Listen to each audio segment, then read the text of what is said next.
Hi, I'm Tamara Hughes, and I'm going to talk with you all a little bit about EMDR therapy and telehealth and how you can provide EMDR in a telehealth platform and still maintain some connection and good connection with your clients.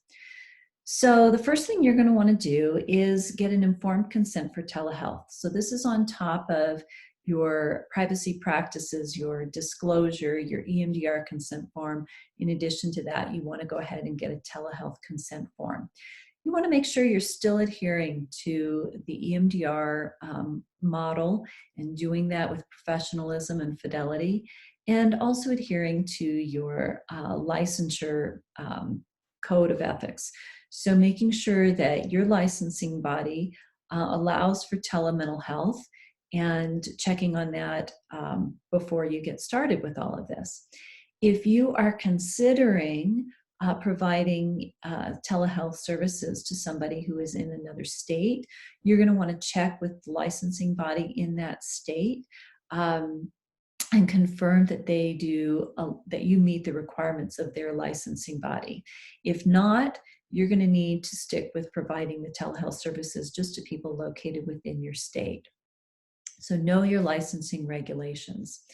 You're going to want to make sure that you are on a secure network and you've got a secure computer and you're in a private location, and make sure that your client is as well.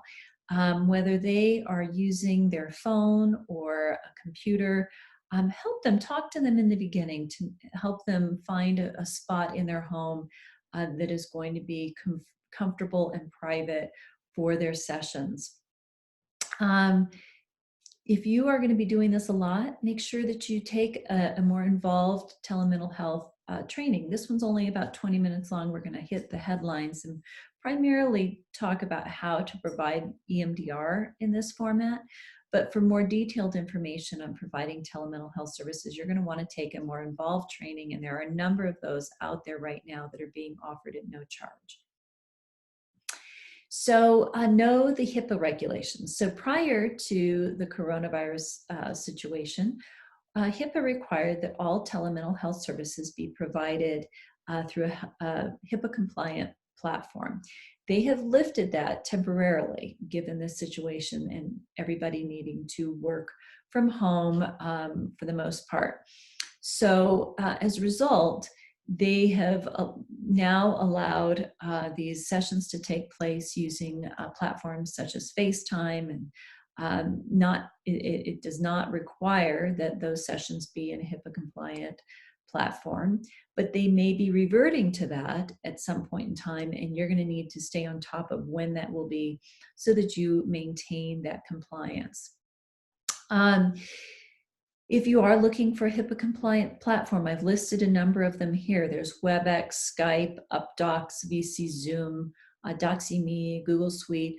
The key with all of these platforms is that you're going to want to have the BAA certificate. If you don't have a BAA certificate, it is not HIPAA compliant. And that's typically an additional step that you would request through any of those sites.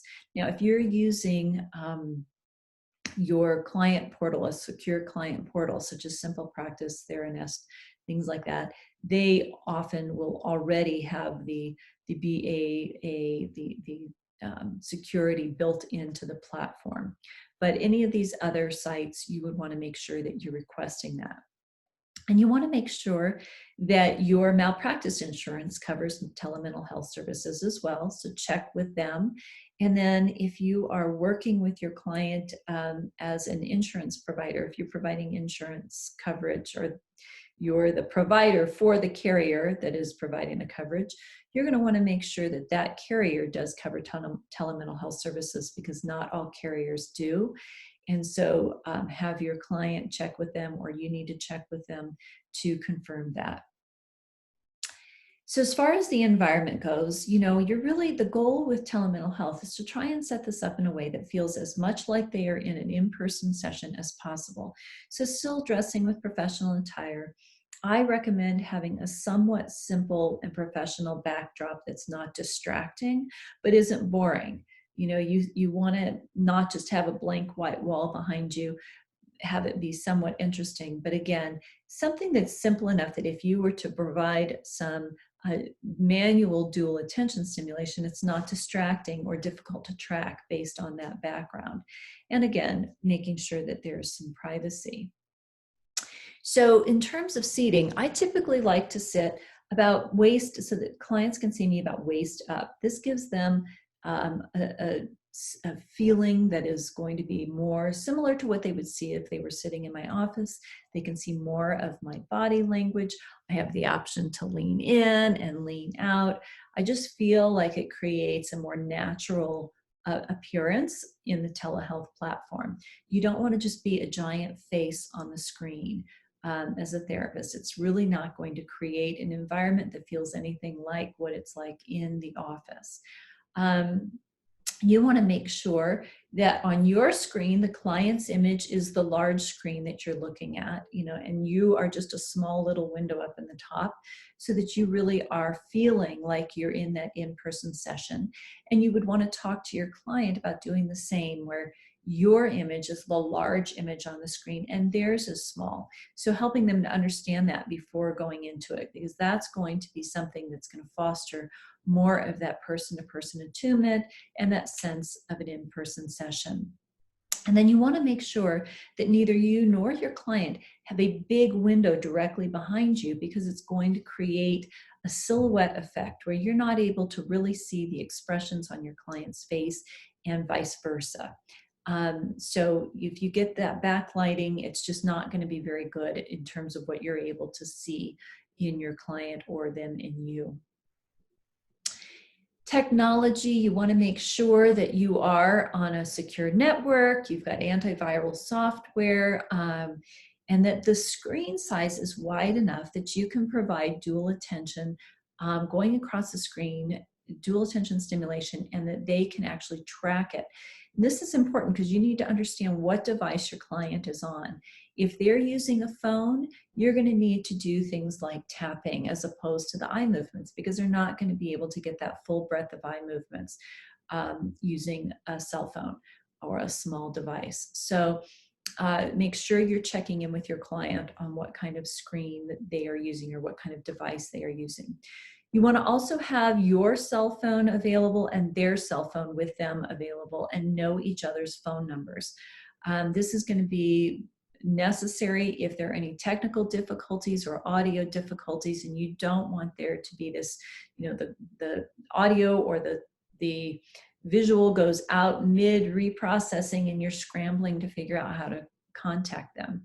So you want to make sure you get that set up in the beginning so that you can contact each other.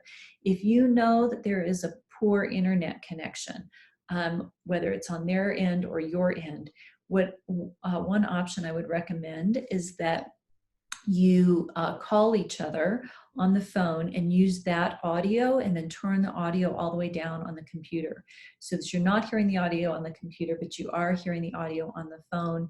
And that way, if there's any kind of technical difficulty on the phone, you can quickly, you're not going to miss a beat, because the audio is just continuing on with the cell phone. So that's an option for that. And then potentially having a headset available. So in terms of history taking and treatment planning, or history taking, treatment planning, that preparation, you're going to want to extend that a little bit in this sort of format. So you're going to be making sure that you're spending more time helping your client prepare, making sure you understand their background, and building what is termed as the adult to adult bridge. So Joanna Watson Wong is a clinician she's an EMDR therapist that did a poster presentation back in 2013 at the EMDRIA conference, and it was on EMDR and telemental health. So she's been doing this for quite a while. And she has also more recently written a paper on presencing, which is that whole art of developing this person-to-person connection and attunement in a telemental health platform. And so her paper is posted on her website, and I will have that information for you at the end of this presentation. But what the adult to adult bridge is checking in with them on the technology. How's your audio? How is how is the tech on, the visual? How's that working for you, and making sure you check in periodically just in the beginning with the early phases of the therapy, as well as later when you move into the reprocessing. So what this does is it helps them tap into that executive functioning of theirs, and it becomes more fluid, so that when you get to the reprocessing, if there are issues that come up, it's a very easy, fluid, natural check-in for them. So you set that up in the beginning. And then managing abreaction or disassociation. This is really important, because this has been an issue with the concern around EMDR and a telehealth platform all along, is how do we manage any potential dissociation that should occur in this sort of a setting. So it really depends on the way you have it set up early on. So making sure that you know what contacts, who the contacts are that you can call for your client if there is any kind of crisis. Who would you call? Make sure that they know who they would call. Make sure they know what clinic they could go to if there were an issue in between sessions. And then getting a release for you to reach out to one of those contacts if need be in an emergency situation. Really spending that additional time developing your containment methods, developing any kind of grounding skills that are necessary, and doing that on the front end so that your clients are well prepared. If you've already been working with them in your office and now you're transitioning over to this sort of format, you may need to revert back to more of the preparation for a little while to really build that trust and help familiarize them with this format before resuming any kind of reprocessing. And then don't be afraid to do some sort of grounding and stretching exercises with them as necessary. I also ask that my clients keep a glass of water, ice water, nearby, and a cup of warm tea. Aromatic tea is great, because then that way, if there's any kind of fuzziness or dissociation, they can take a sip of that tea, they smell the aroma, and it can help bring them into this space, from that dissociative state. So I like to have those things all set up on the front end. I also like for them to have some Kleenex or a handkerchief available if the need should arise. And so really setting that up with them in the beginning is going to help them have more confidence and trust in this platform. So ensuring their stability, just as you would in an in-person setting, you're going to want to screen for dissociation, whether you're using the DES and the Taxon or Cambridge, or if you're using the MID, make sure you're administering that as well. And I will have those things sent to them through the client portal, the secure client portal, have them fill them out, send them back, and score them that way prior to beginning any kind of reprocessing in the EMDR. Kind of managing their ability to stay in the window of tolerance. I'm just paying attention to that as we talk about issues and history and presenting problems. And I'm really monitoring that very closely in this format and deciding whether they're going to be able to do this, effectively and safely in this sort of setting. So I will extend the use of, or the practice of, any kind of grounding skills, develop extensive resources, and build trust. And that's really, really important on this front end. And then you're going to need to take a little extra time at the end of a session for containment and closure before ending the session, more so than you would in an in-person session. So just plan accordingly to allot a little extra time for that. Several different areas that I think are really important in this setting are attunement, engagement, and understanding is the third one that you can't see the word here on the screen. So with attunement, you're really monitoring the SUD levels for your client. So making sure that you're checking in on them a little bit more frequently than you would in an in-person setting. And that's because we lose so much of the subtlety in this kind of a format. You're not seeing all of the real subtle details that we actually pick up on quite subconsciously just through watching their facial expressions. And so in this setting, you will need to go back to check that target just a little more frequently, not after every set, but just periodically checking in and getting that sub level so that you know where they are. And also just checking in how they're doing. Are you doing okay? Are you tracking okay? How are you feeling right now? So getting some sort of verbal affirmation from them and following that so that you're tracking person to person very closely.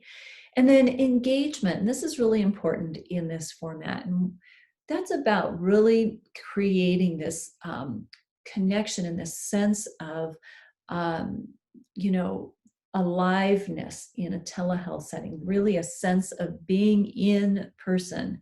And that's really about fluidity and movement. And so I will nod a little bit more frequently. I might give nonverbal, sounds such as mm-hmm, mm-hmm. And I will periodically lean in and just check in with them and expressively engage and then sit back, because it really is going to help the client feel that there is this connection. And that's going to be such an important part of repairing any kind of attachment wounds and working on those issues in this kind of a format, which can be more difficult. What you don't want to do is just sit there listening to them with a very still face, and it's going to mimic like a still screen. That's what it's going to look like, as your screen has frozen. And for them, that could be very triggering. It could trigger some potential wounds, attachment wounds, or non-responsive parent experiences. So you want to make sure you maintain that fluidity and engagement. And then as far as understanding goes, making sure you're asking any kind of questions if you're unclear or uncertain. Again, leaning in, if you don't understand, make sure you're expressive about that. And can you elaborate a little bit? Or I'm not sure I understand, fill me in. So making sure you're asking questions and articulating, using your language to express and inquire in a way that maybe you wouldn't need to do as much of in that in-person setting. And then as far as the mode of providing dual attention stimulation, I'll typically scoot over to the side a little bit so that when I provide any kind of manual dual attention stimulation, I'm not right in the center of the screen. My face is not right in the center of the screen. And I'm starting and stopping in the center just as I would in an in-person setting. If I'm seated to the side, it's very similar to being in that ships passing in the night sort of setting. I don't want to be off the screen because I still want to be able to attune to them and have that sense of connection with them. But I am not wanting to be front and center. So be sure to move to the side. And when you provide that dual attention, you're going all the way across the screen, side to side, starting and stopping in the middle and not coming up in front of your face.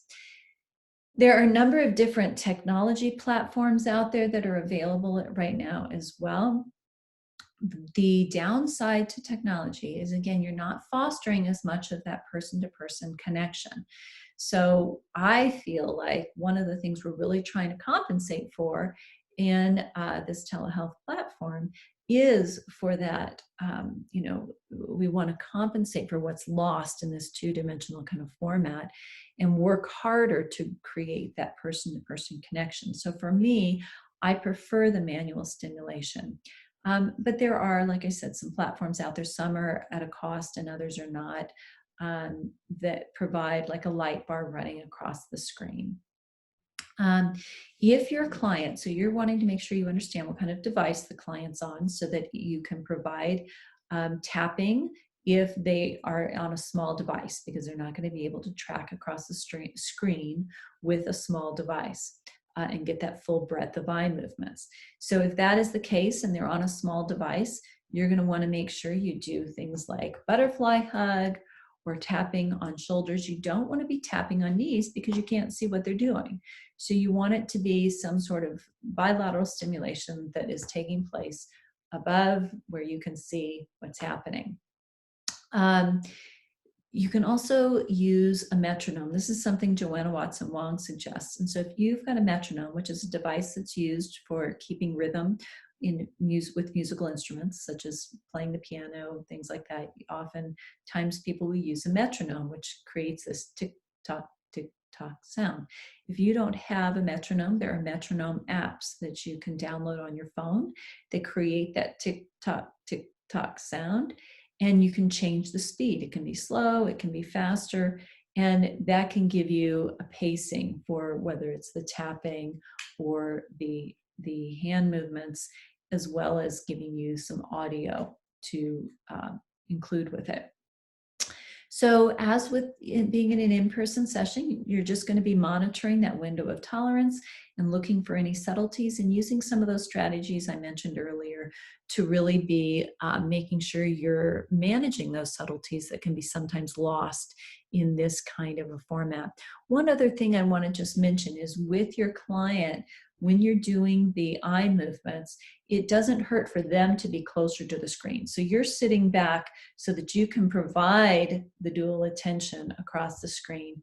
But it would be nice for your client to be closer to the screen so that you can track their eyes, and they really have to move their eyes further from side to side to get that full breadth of eye movement.